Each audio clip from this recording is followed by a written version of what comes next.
And today's legendary band was unlike anything anyone had ever heard when they first came out. Their music, it was hardcore. And at first they almost called themselves a 3-word title that started with Polka. Thankfully, they saw a horror movie around this time, and they took its much cooler title as their band name, one that's lived in infamy. Now, their first record, it was destroyed by the critics, lambasted, but out of nowhere fans bought it to the tune of 1 million copies. From there, they readied their sophomore record. They needed only 3 more minutes of music to finish it. The band created an impromptu track that inadvertently affected the future of rock and roll. The unfolding of a heavy metal anthem, was it inspired by dark mysticism or the highs and lows of drug indulgence? We're going to find out next on Professor of Rock. Hey music junkies, Professor of Rock, always here to celebrate the greatest artists and the greatest songs of all time. If you remember watching Headbangers Ball or 120 Minutes or both on MTV, this channel is just for you. Make sure to subscribe below right now to be a part of our community. Do this every single day, and make sure to look us up on Patreon for another catalog of content that's below. Paranoid, the frenetic charging anthem by the trailblazing British band Black Sabbath.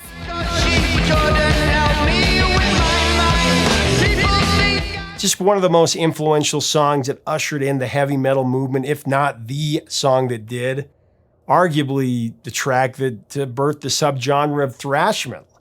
Guitarist Tony Iommi and drummer Bill Ward, they played together in a defunct band named Mythology. The pair wanted to form a heavy blues rock band, and of course enlisted vocalist Ozzy Osbourne and bassist Geezer Butler, who were refugees from the group Rare Breed. The first name that they came up with for the new band was Polka Tulk Blues.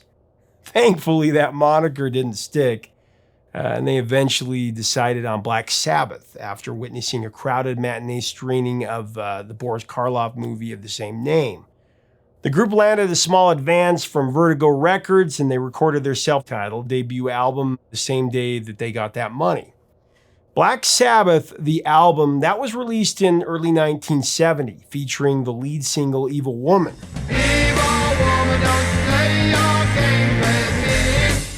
Now, how do I say this? The critics hated Black Sabbath's debut record, but the record-buying public absolutely loved it, ate it up. The heavy blues-influenced arrangements and the dark, provocative lyrics, of course, attracted an immediate following for Sabbath around the world.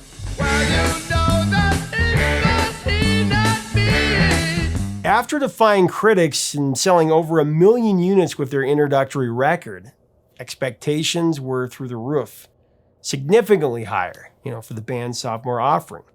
Much of the material for the second LP was written during the same period that songs were recorded for Black Sabbath's debut, including a track originally titled The Paranoid.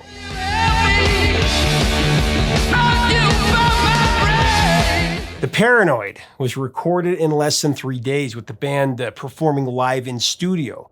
Now, the band dropped the word "the" and just changed the title of the song to Paranoid by itself.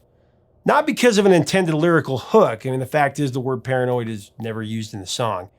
Paranoid was named for its dark messaging, the nexus to the sorcery of Black Sabbath. Now, the band wanted to name the second album War Pigs, referring to the title of one of the most popular cuts on the record. Feel the bodies burning. But the label, they felt that the title was too offensive, and they convinced the band to go with Paranoid as the name of the album. Although Paranoid became a signature Black Sabbath track and a head-banging fan favorite, the 4 band members were really disinterested in the track when it was first produced. The band constructed the song as an afterthought, really. According to Tony Iommi, Paranoid was strictly a filler track, just for the album. It was never intended to be a single. We've heard that story countless times here, where many of the lofty success of some of the most impactful hits of the rock era surprised the musicians that created them. This is no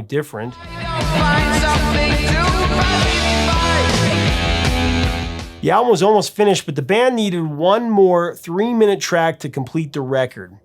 Roger Bain, who produced the Paranoid album, told the guys to just jam something to fill the gap. So Tony Iommi quickly went to work during the crew's lunch break to create a guitar riff that the band could jam off of. The riff Iommi came up with was a blend of blues scaling with some cool bends and exotic brushes. It was a really unique combination of melodic rhythm and fury. By the time the band reconvened to the studio from lunch, Iommi played them the now famous riff for Paranoid. His bandmates loved it. When the session resumed, it was Geezer's turn to write lyrics for the track. Again, it was very much of a rushed, impromptu effort. Geezer immediately zeroed in on a theme that was essentially about the effects of depression following a period of THC-induced euphoria.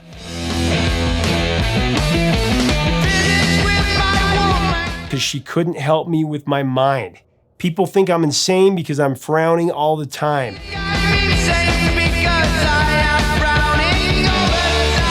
Geezer expanded his composition by describing the unsettling transition that he experienced many times while smoking marijuana.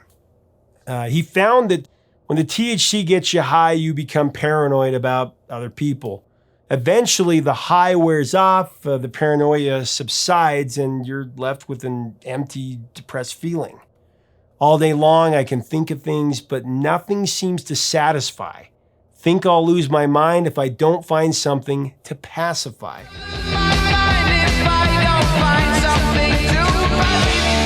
People that have had a habitual cocaine habit also refer to the cocaine blues, which is a similar crash of depression when you're coming down from the state of being high. Geezer didn't feel there was a difference between being depressed and being paranoid. He just wrote about his personal psychological experience with wild mood swings associated with taking drugs, and that became the basis for Paranoid.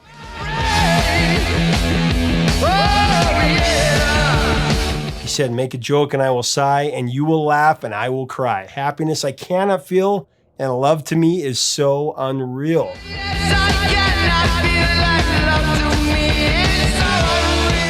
I do want to thank our sponsor, Zenni Eyewear, the glasses I use to see everything. One of the best features of Zenni Optical is that you never have to worry again about foggy lenses or glare. They have Zenni's advanced 2-in-1 anti-fog and anti-reflective coating, if you have that. I actually have it on all my frames. You can go check that out at Zenni.com. Geezer was the principal lyricist of Paranoid, as he was for a majority of songs for Black Sabbath.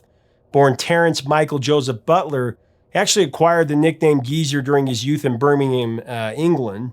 This was when he was about 8 years old, because he used to call everyone in school Geezer.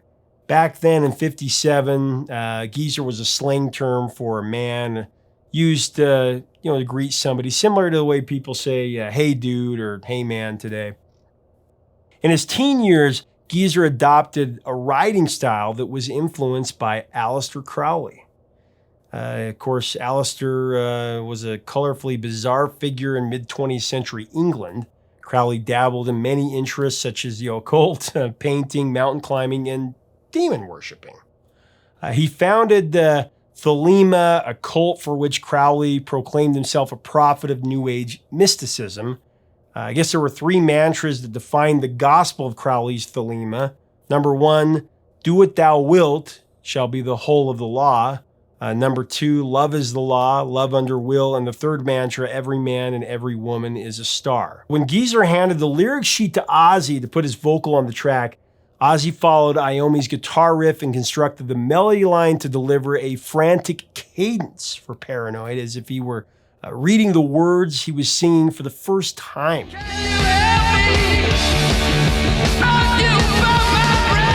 In just a few days, Paranoid was finished and recorded for the Sabbath's Watershed 2nd album.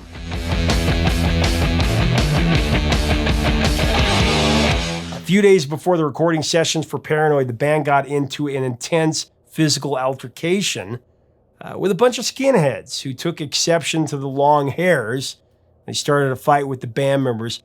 Sabbath had just finished a gig, I guess, and there was a dispute with the club promoter over the amount of money that they were to be paid for that performance. So here's what happened. Geezer left the club to use a payphone, I guess. He was going to call on this payphone. It was outside of the building. He wanted to call the band's manager to tell him about the issue with their fee. And all of a sudden, he found himself surrounded by a gang of skinheads that shouted, "Get the hippie." And Geezer ran back inside the club and he told all his mates, what had transpired. So all four of the guys grabbed some kind of makeshift weapon and they headed outside to deal with the skinheads who were also brandishing weapons of their own. I guess shouts of threats turned into a huge bloody mess with more skinheads jumping into the fight. Ozzy was screaming and violently swinging a hammer at all the haters. Somehow the band were able to scurry into their van and speed back to Birmingham in one piece. There were no serious injuries, but actually Iommi had one heck of a black eye as a painful memento of the skirmish. The day after the brawl, actually, they had a photo shoot for the album cover and, other publicity shots. You can plainly see Tony Iommi with a Band-Aid under his big old shiner. Paranoid, the track, it was only recorded to top off the album. It turned out to be one of the best cuts on the record, of course, and was chosen to be the lead single from the album of the same name. Oh, yeah. The single was huge in the band's home country, shooting to number 4 on the UK singles chart. Of course, a different story in America, where the single stalled at, I think it was number 61. That was on the Billboard Hot 100. FM radio in the U.S. ultimately embraced Black Sabbath and Paranoid.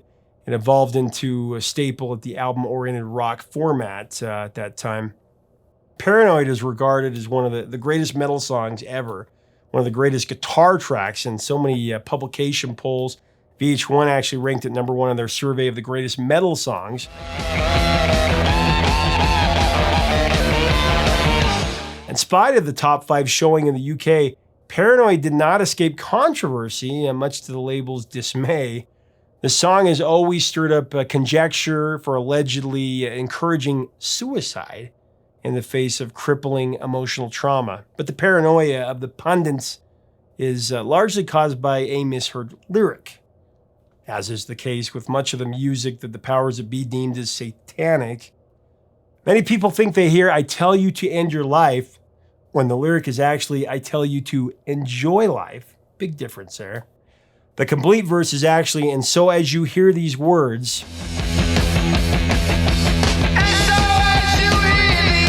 telling you now of my state, "I tell you to enjoy life."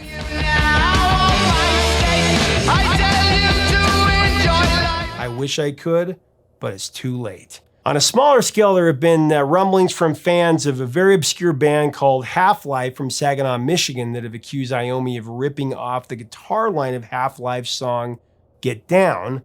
That was recorded in the studio, I guess, in Detroit, some 6 months before Paranoid. I can understand why there have been some raised eyebrows. The riff on "Get Down" does sound a little similar to the riff on Paranoid.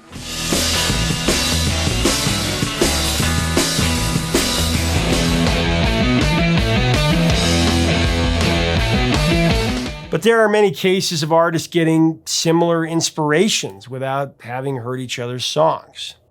In so many ways, Paranoid was such a groundbreaking track that influenced the future of rock music. Iommi's racing, palm-muted riffing under Ozzy's vocals and the verses, along with Geezer's driving bass and, of course, Bill Ward's chugging drumline, they frame a strong argument for Paranoid being the first thrash metal track.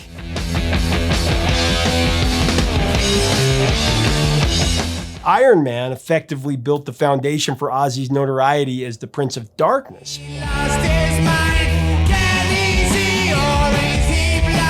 But Paranoid firmly established him as one of the most distinctive vocalists in rock history. It was the precursor to Crazy Train and other great solo classics to come from the godfather of heavy metal. I'm going up the rails on a crazy train, Mr. Crowley. Tony Iommi has conceived so many influential rock riffs over his career. In addition to the historic indentation of Paranoid, Iommi invented epical riffs for Iron Man and War of Pigs and Symptom of the Universe, along with overshadowed brilliance of his guitar parts on The Mob Rules, but gosh, there's so many more.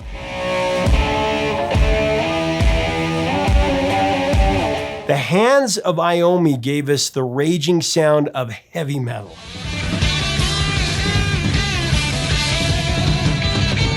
Paranoid has been covered a lot of times. Some of the more notable remakes were done by the punk band The Dickies in 1979.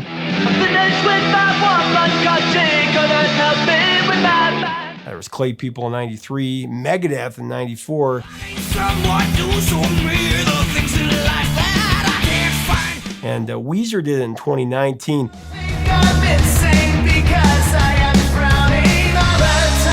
One of the most interesting or annoying versions, depending on your viewpoint, came from the techno-pop new romantic band Soft Cell, of course of Tainted Love fame.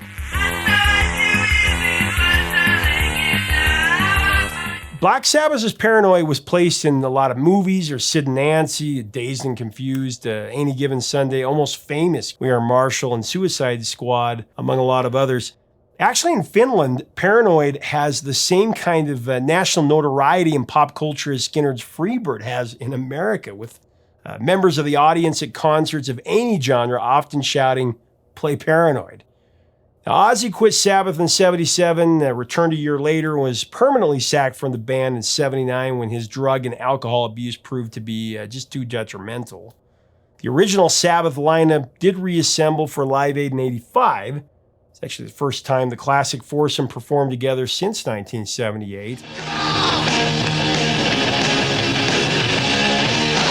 They did manage to get through a tour from January 2016 to February 2017 titled The End Tour.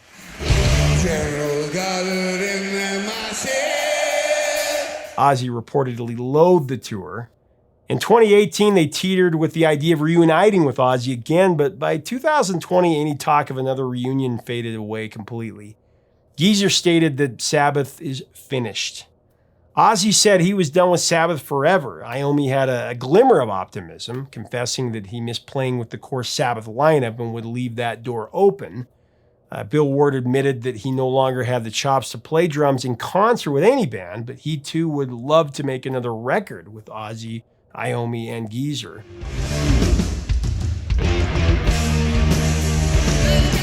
I absolutely devoured Black Sabbath after discovering Ozzy as a solo artist and, of course, went down the rabbit hole of their music in the classic way that we did back then, saving up money and buying any cassette or record that I could get my hands on, borrow, beg, steal, whatever. I'm just kidding.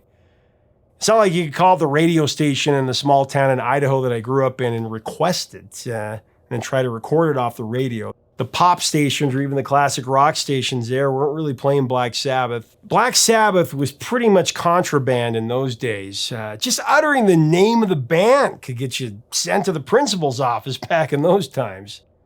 I mean, not really, but you get the point.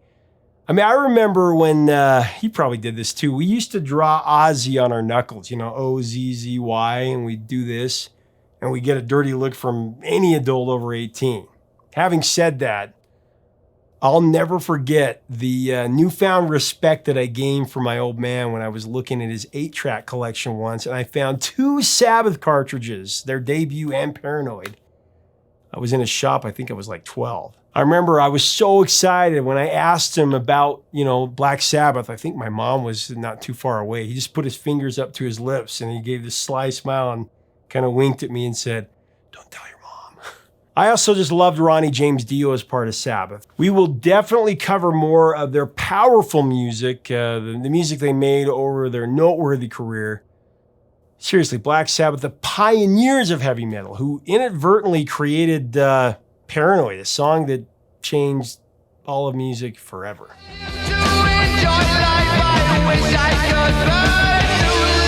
Leave us a comment about Black Sabbath. What's your Sabbath story? What are your memories of the song and that time? Let us know in the comments. If you like our videos, we do invite you to subscribe below so that you know when our new videos are coming out.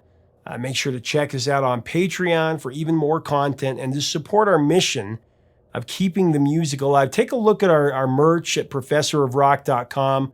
Get all these things, help us keep this channel going. Until next time, 3 chords and the truth, my friends.